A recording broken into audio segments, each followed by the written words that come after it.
Welcome, everybody, to another episode of Happy Hour. It's the 59th episode. I'm your host, JD Brake. We got an exciting episode. Mike Lee comes back because we ran out of people. But we're going to talk about the commercial zoning training, and we're going to talk about that and also the Kentucky Derby. We have a very special drink that only Kentuckians can love and pass out and crash in a porta potty on this week on Happy Hour.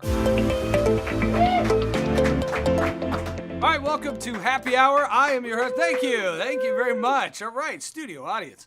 We just got done with a ShamWow infomercial. They're still here for some reason. Welcome to Happy Hour. I'm your host, JD Brake, with Mike Lee again. Hey, Hi, Mike, say hi to everybody. Hi, everybody. Mike Lee, he was on here previously. I'm not even sure what we talked about. I did call you racist. You called me several things. Yeah, I called you a lot of things. I apologize for that. I went back and watched that Yeah. retroactively. I think you drank SoCo before it. Yeah, I came off as a real heel in that interview. Yeah. So sorry for that, Mr. Lee. So, Mike, we have you back on by popular demand because we have a very special training we want to talk about. Absolutely. So a lot of our contractors who work with us kind of don't, have a clue as to the full scope of what we do. Yeah, we do all kinds of craziness. Right, and today we're actually we are displaying and putting on a training for specifically commercial zoning. Correct. Now, Mike, you are very familiar in the realm of commercial and industrial controls and zoning. What do you want to tell us about what tonight's training is specifically focusing on? So tonight we're specifically going to focus on the differences between zoning commercial buildings. Okay. Differences between commercial buildings or residential versus commercial? More of the residential versus commercial. Okay. From the standpoint of there's really two kinds of zoning that are out there for commercial building that we would see in the United States, and that is VVT zoning or that is VAV zoning. So we're going to talk about those particular types of zoning. Okay. VVT being pressure dependent, VAV being pressure independent, VVT being auto changeover, VAV not necessarily being auto changeover. Right. So talking about those different concepts, and really it's more geared towards the residential contractor that might do some commercial work from time to time, or a commercial contractor who just is kind of just getting into this or isn't very familiar with it. Right. Speaking of commercials, you remember the Boglins commercials? No. Those were awesome. You remember those? No. For some reason, that was the first thing that popped up. You remember those, James? The little scary, rubber foam puppet monsters? I don't know why. It was just a I got nothing. random. I got absolutely nothing. Yeah. Okay. You remember So, but to the point of that being that Boglins. commercially, Look it up.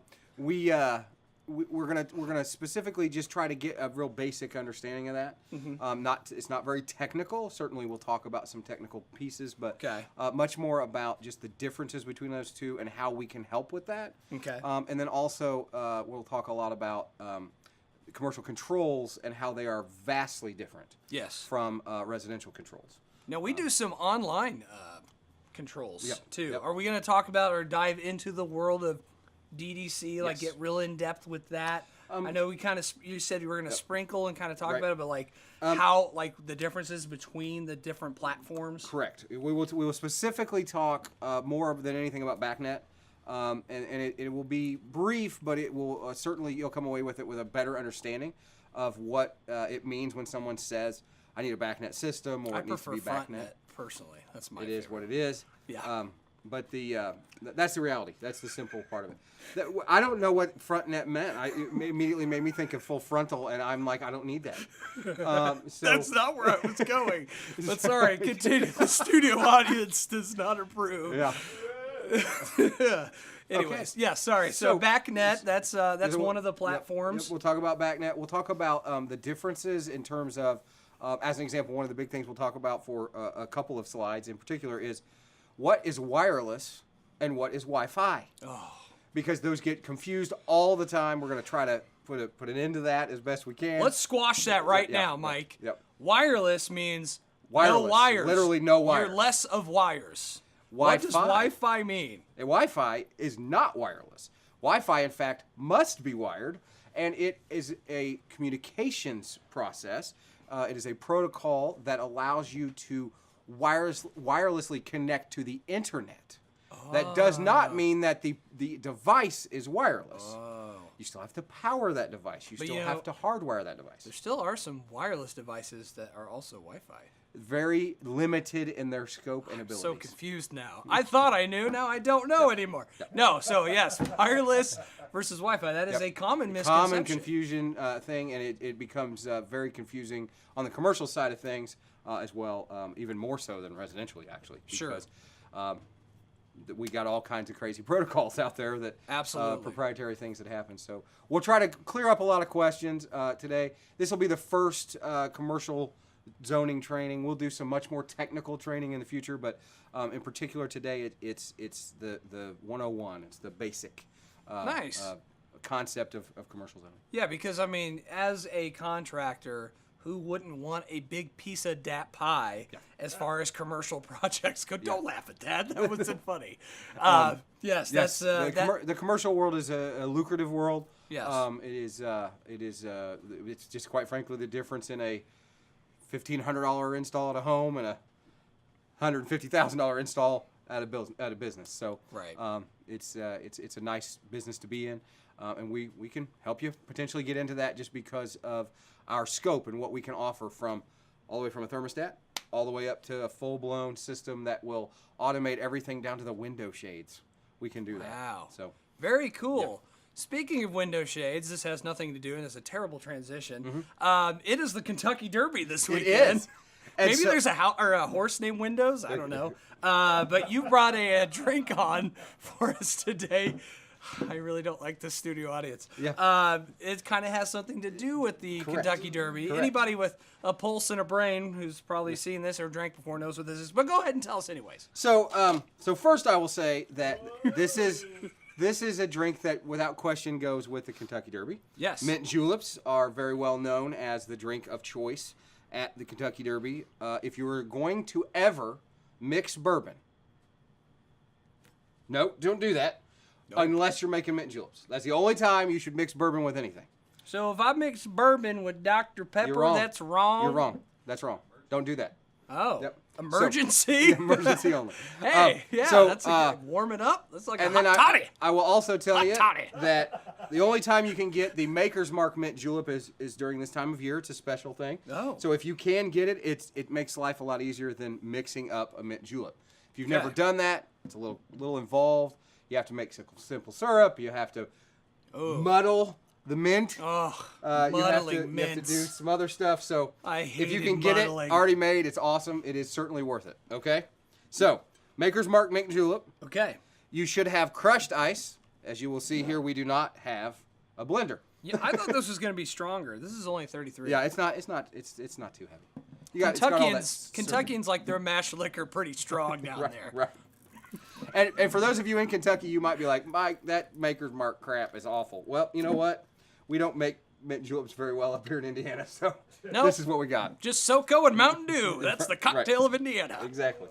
So, to tell you a little bit about mint juleps real quick, is they should be served in a mint julep cup, which is typically we don't have either. a copper or stainless steel cup. They're very Oh, short, like Moscow mules. but smaller. The cup's smaller typically. Moscow ponies. There you go.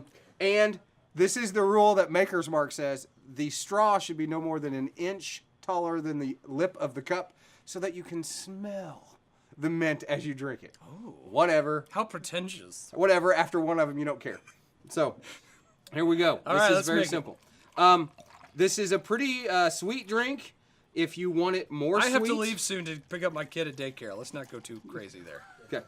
So, if you want it to be more sweet, you can add confectioners or powdered sugar to it. Colombian. You can. Yep. That's a wow. If we had that, we wouldn't be here talking. So you should put mint in it. That is what you should do. And there's our mint julep. Have at it. That's it? That's all there is. Okay, so do you drink through the straw? Okay, that's what I was going to ask. You're supposed to, but I don't. So, all right, let's down the hatch. Cheers, happy hour, cheers. It's pretty good stuff. Ooh, yeah. Whoa, that's a lot smoother than I thought it was going to be. Yep. Ooh, that's trouble. Yeah. Can I get this to go, officer? Yes, you can. Yes, you can. This is really good. Officer? So, have you ever been to the Kentucky Derby? I have. I was in the infield. It was a while ago, but I was there, and I experienced the utter craziness that is the Kentucky Derby. They run across portalets. Oh yes, they the race. portalet races. Yeah. It's disgusting and weird. Except you should Google that right now. Yeah, you portalet should. races, Kentucky Derby. Yeah, it's pretty crazy. Google it, YouTube it. They run across the top of them. They're hammered. It's crazy. Yeah. The on television version that they show, it doesn't give it justice. The infield is. They don't go in the infield when they're on television No. because the cameras cost a lot and they will get destroyed. Oh, yeah. It's pretty crazy in there. So Kentucky was a lot of fun. It's an enjoyable situation, but As if Kentuckians need an excuse to drink their faces off right. and watch a bunch of ponies go in a circle. Yeah, it is a lot of fun though. It's one of those kind of bucket list things. If Yeah. you're not from around there, certainly suggest you go. It's an awful lot of fun. But this is the drink that goes with it. Yes. Mint juleps are fantastic. It's a very refreshing drink, especially when it's Delicious. hot. So I suggest enjoy a mint julep. Why not? Awesome. All right, Mike Lee, since you're on here, we're going to do the lightning round Let's questions do to it. finish Let's it go. off here. You ready for this? Yep. Okay. So, Mike Lee, we already did the first round with you. I think you only got 3 out of 5. I got 3 out of 5. So we're going to put the clock, Arbitrarily. put the timer on. Okay, this is right or wrong answers. Okay. We get to know Mike Lee. You ready? Yep. How many kids do you have? 4. Incorrect. There are only 3 of them. Yours. Sorry. Wow. Now that's okay. Sorry, you had to find out that way. All right. Question number 2, Mike Lee. What is your favorite color? Blue. That is correct. All right. Good job. All right. Question number 3. Yes. Name the winner of the 1978 Kentucky Derby. No idea. That'd be Secretariat. Secretariat? Yep, Secretariat. All right, you got that incorrect. Silence your phone, please. Question number 4. I think we're We're on. on 3. 3? No, 4. this No, is it's 4. 4. You're This 4. all Yeah, right. Question number 4. Go for it. Who's the better kisser, Gary Crosby or Carl Keston? It's a toss-up. You said toss-up? It's a toss-up. The answer is Gary. Gary Crosby. I said toss-up because I don't know. Sorry. You said Gary because you know. No, he's a Southern gentleman. That's why. And he doesn't have the rustly things. All right, last question for Mike Lee. Are you ready?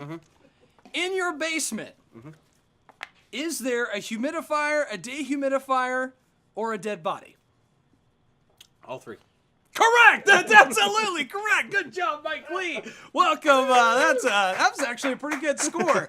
Good job. Well, thank you so much, Mike Lee, for coming on here Absolutely. for Happy Hour. We hope you enjoyed tonight's training on commercial zoning, commercial controls. Hopefully you learn a lot. You can always contact us to talk about it. But we hope to see you back again on Happy Hour. I'm your host, JD Brake. This is Mike Lee. We'll see you next time.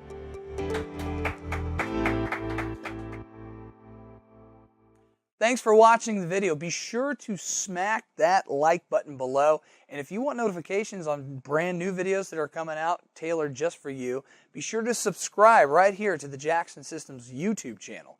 Now, if there's some videos you missed, you can always check it out right here. Go ahead and click. Subscribe. Other videos. Like. Do it.